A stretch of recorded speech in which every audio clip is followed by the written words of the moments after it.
Hey, bonjour à tout le monde. Je suis bien installé toujours dans mon petit coin confortable au soleil. Souvent, c'est ce qui nous manque ici, c'est le soleil. Je ne sais pas ce que les ancêtres des Blancs, là, ils ont fait. Mais j'ai l'impression que c'est une punition de manque de soleil. Ils sont punis pour ne pas avoir la joie de vivre. Le soleil, c'est la joie de vivre. Pourquoi un peuple serait puni de ne pas avoir le soleil? C'est du maudit même, quoi. Et puis j'ai constaté quelque chose ces 2 derniers jours-là, ou ces 2 derniers mois-là, ou ces 2 derniers temps, comme on dit. Je sais qu'il n'y a pas beaucoup de gens qui s'intéressent à ce que j'ai dit, mais le peu qu'il y a déjà, moi, ça me réconforte. Mon objectif, c'est pas d'être populaire sur les réseaux. Mon objectif, c'est peut-être juste que de temps en temps, vous prenez un peu de temps pour écouter ce que je rencontre. L'histoire en Afrique n'est pas falsifiée. Elle est juste camouflée et cachée.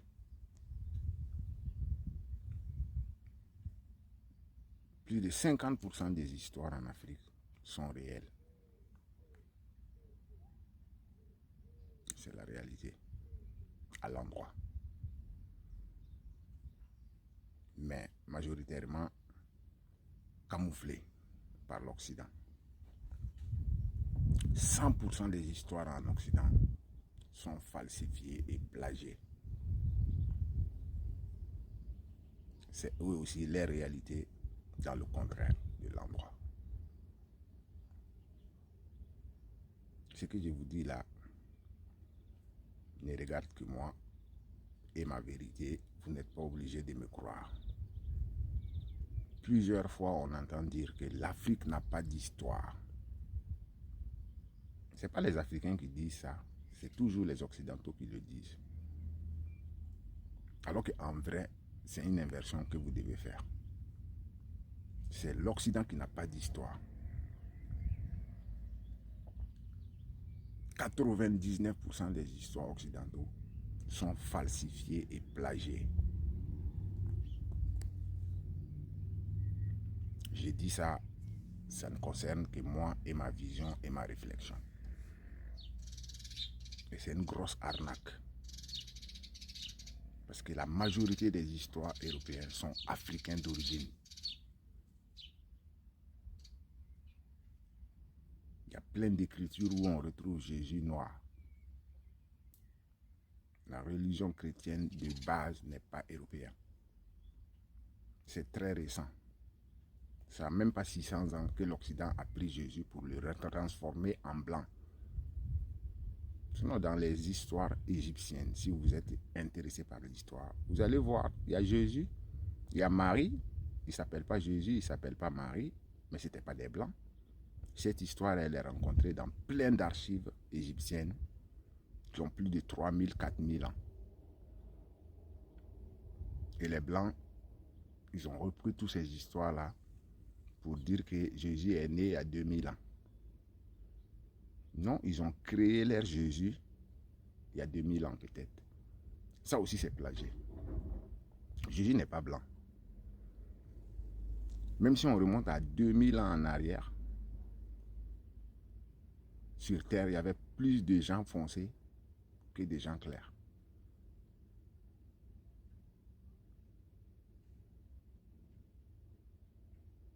Après, c'est ma réflexion, c'est ma vision. Et je pense que pourquoi ça serait bien des fois que vous vous intéressez à ce que je rencontre. Parce que depuis 3-4 mois, avec mon endroit et le contraire de l'endroit, en l'envers ou en l'endroit, tous les vidéos que je publie sont censurées.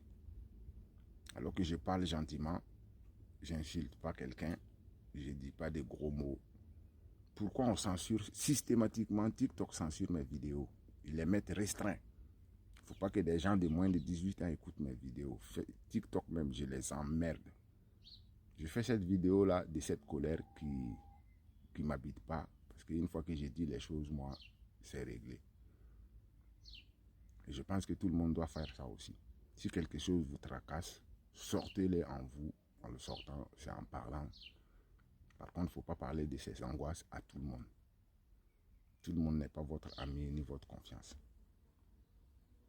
Mais je vous dis systématiquement, avec mes histoires à l'endroit ou en l'envers, sur TikTok, depuis 5 mois, mes vidéos sont restreintes.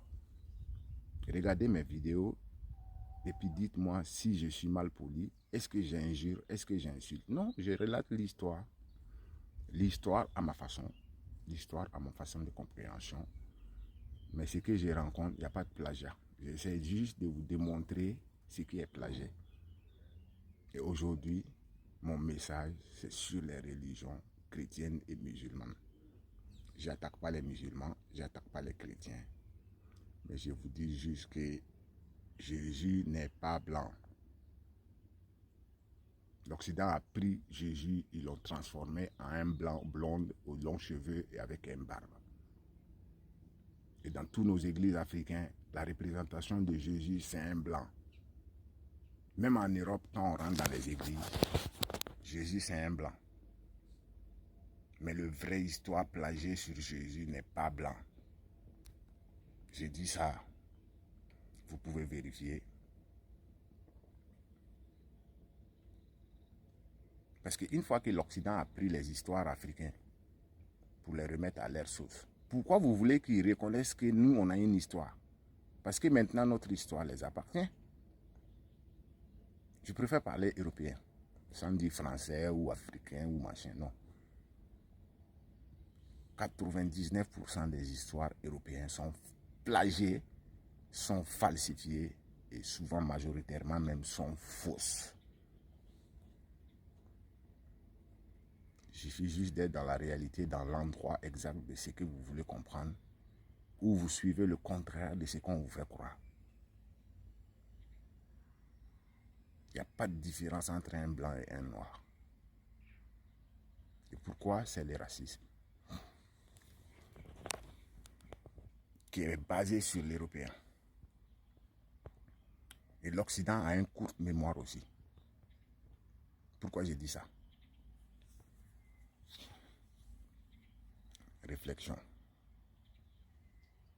Il y a un effacement de mémoire globalisé pour tous les peuples.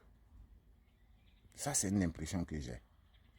J'ai l'impression qu'à des moments, on efface les mémoires collectives de tout le monde pour remettre à zéro le compteur, pour relancer une autre situation qui nous amène dans une autre réalité, même si elle est fausse, on suit tous comme des moutons. Et même dans la création européenne, plus de 60% des choses européennes maintenant qui sont monopolisées européennes ont été créées par des Noirs. Les feux tricolores, Internet, plein de trucs sur la NASA, plein de choses de base ont été créées par des gens qui avaient des peaux noires, qui travaillaient peut-être pour des blancs, et à un moment donné, c'est devenu au blanc, et c'est le blanc qui a repris l'histoire, comme si c'est lui qui l'a fait. Alors que l'origine de la création de cette histoire est noire. D'où je vous dis que l'histoire, elle est falsifiée et plagiée. Suite à cette vidéo, je vais vous mettre une vidéo à suivre, dit par un blanc, sur la religion chrétienne et sur l'Africain lui-même qui suit cette religion comme un mouton. Tous Africains, on sait ce qui s'est passé pour qu'on devienne des chrétiens en Afrique. Et même quand tu parles ça aujourd'hui aux chrétiens, on te traite de satanistes, on te traite de tous les noms. Sur le plan religieux, il faut que les Africains comprennent que leurs ancêtres qui ont été colonisés, qui ont été torturés, qui ont été massacrés pour les forcer à accepter la colonisation, ont également été torturés, massacrés et maltraités pour changer de religion. Les conversions au christianisme ont été faites par la force et par la violence. Alors, Imaginez, et les ancêtres que vous avez, peuple africain, sont toujours vivants sur la planète des Elohim. Et ils vous regardent, et ils voient leurs descendants, vous, s'habiller comme leurs tortureurs. Ils voient leurs descendants aller dans les églises qui ont été mises en place par leurs tortureurs. Ils sont désespérés. Si vous voulez retrouver la vérité qui est le culte de vos ancêtres, débaptisez-vous, apostasiez de la religion des colonisateurs, jetez les vêtements des colonisateurs, retrouvez les vêtements africains, retrouvez la culture africaine, retrouvez les religions d'avant la colonisation. Alors là, vos ancêtres vont vous regarder en étant fiers et en disant, tiens, finalement, nos descendants sont finalement indépendants. Pour l'instant, vous ne l'êtes pas. C'est des blagues. On vous fait croire à l'indépendance. Il y a un drapeau, il y a des... C'est des pantins, mais qui sont aux ordres des pouvoirs internationaux. Et vous le savez, en prenant un maximum d'argent qu'ils mettent sur des comptes en Suisse. Et en même temps, l'Afrique meurt de faim un peu partout. Un petit exemple. La cathédrale, la basilique de Yamoussoukro, si je me rappelle bien du nom, c'est aberrant. Il y a une Américaine qui vient de lancer une opération, c'est il y a plus de 30 ans, en disant, le Vatican, s'il est tellement concerné par les pauvres et par la faim en Afrique et ailleurs, mais qu'ils vendent le Vatican, et avec cet argent, il peut donner à manger à tout le monde. Parce que la religion chrétienne dont on vous vante les mérites et avec laquelle on vous a colonisé, a toujours dit, la pauvreté c'est beau, n'avoir rien c'est beau. Ok, faites-le vous-même. Que le pape vende tout le Vatican, c'est une ville. Et avec l'argent, il y a de quoi nourrir tous les Africains pendant plus d'un siècle. Non, ils restent dans le luxe, mais dans les églises africaines, on continue de prêcher la pauvreté, l'humilité. Et c'est des blagues, c'est la suite de la colonisation.